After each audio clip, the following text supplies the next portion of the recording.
Fleurissement du féminin sacré.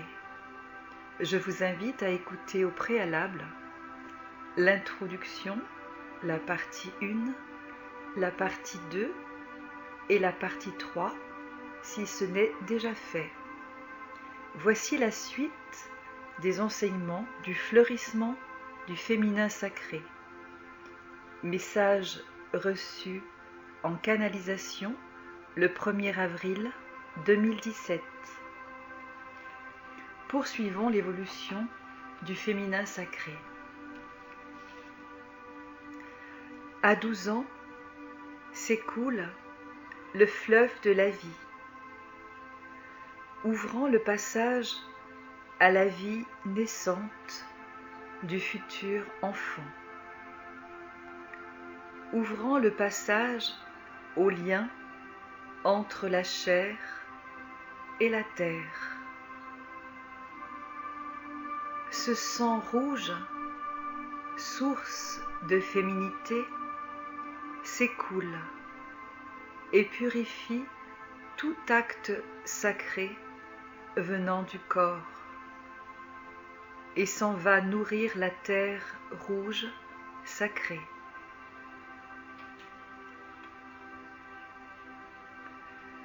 Tous les espoirs sont permis. La jeune fille a toute la vie devant elle. Tout est à écrire sur la page blanche, immaculée de son chemin de vie. Son cœur est tendre et ouvert, prêt à accueillir la joie et l'amour.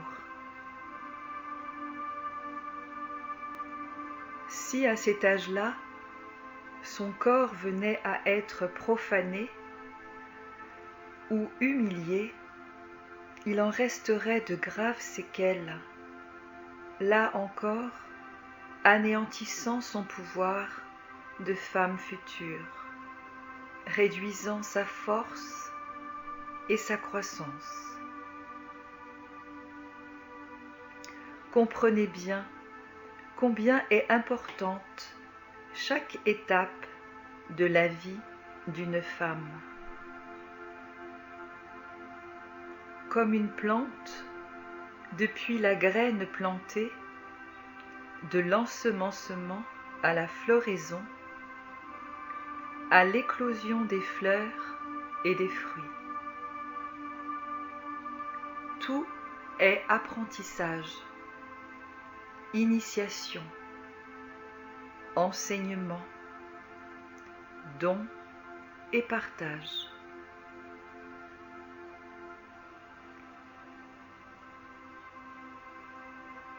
Si l'homme tenait son rôle de tuteur pour guider la femme dans son éclosion, s'il l'accompagnait dans son épanouissement spirituel, il serait le premier surpris d'en récolter pour lui-même toute la saveur de la connaissance et de la sagesse.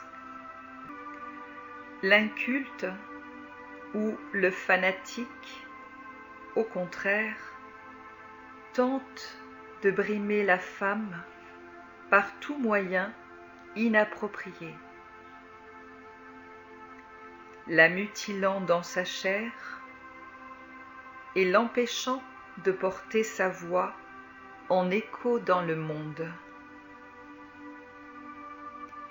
Ainsi, muette, elle n'est pas cependant aveugle.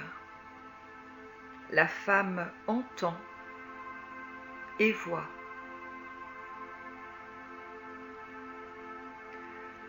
L'homme juste et bon se doit d'être le chevalier servant, le masculin au service du féminin. Cette chevalerie n'est pas une soumission, bien au contraire. Elle est la réalisation double et complémentaire d'une sainte œuvre pour acquérir le savoir cosmique et révéler la lumière en chacune des deux parties.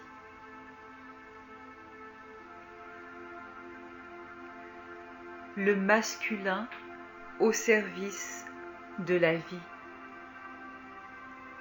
Le don pour que la création puisse avoir lieu dans un espace de paix.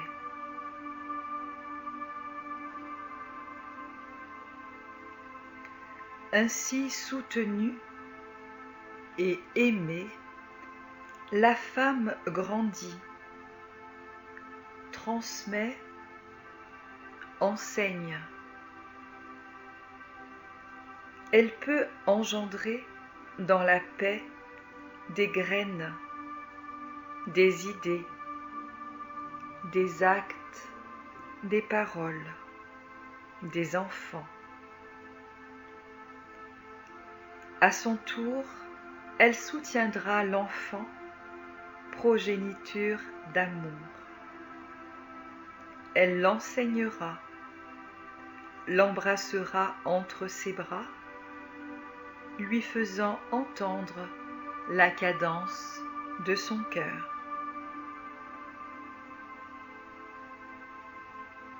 Ainsi, de père, mère, en fils et fille, l'humanité devient un tissu de fleurs, un chant harmonieux, une myriade d'étoiles sur la terre. Le paradis se manifeste. Le monde d'amour peut être vécu dans la paix et le silence des armes.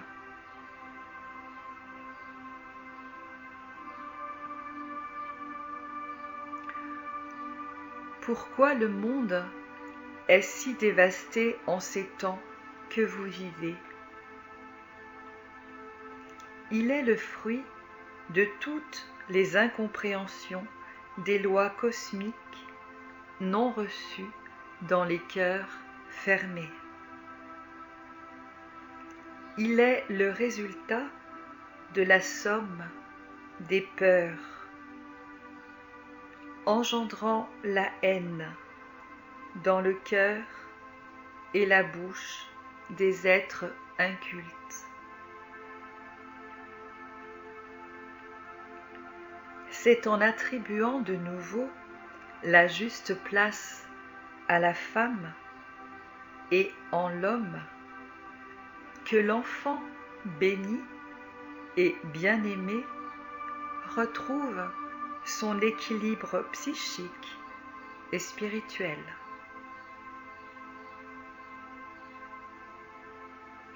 Ainsi le 3, Père, Mère et Fils, constitue la base de la pyramide de la vie éternelle en incarnation.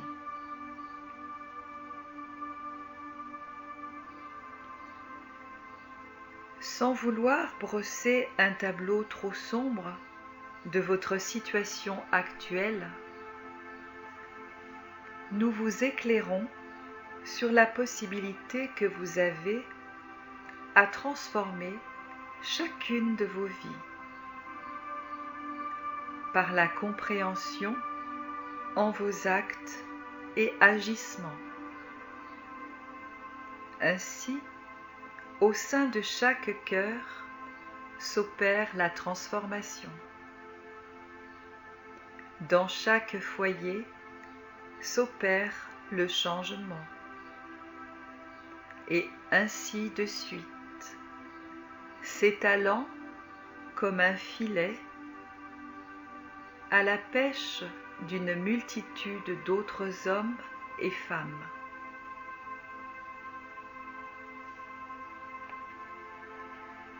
Celui qui comprend peut. Celui qui connaît, sait. Celui qui sait, agit. Et celui qui agit, crée. Puissent dorénavant vos créations se faire dans la conscience de l'amour et de la lumière pour engendrer le paradis perdu, mais qui existe toujours dans la mémoire de vos cœurs. Et ainsi, vous le matérialiserez pour le bien de tous. Soyez en paix, hommes, femmes et enfants. Nous accompagnons vos pas sur la route du retour en vos cœurs sacrés.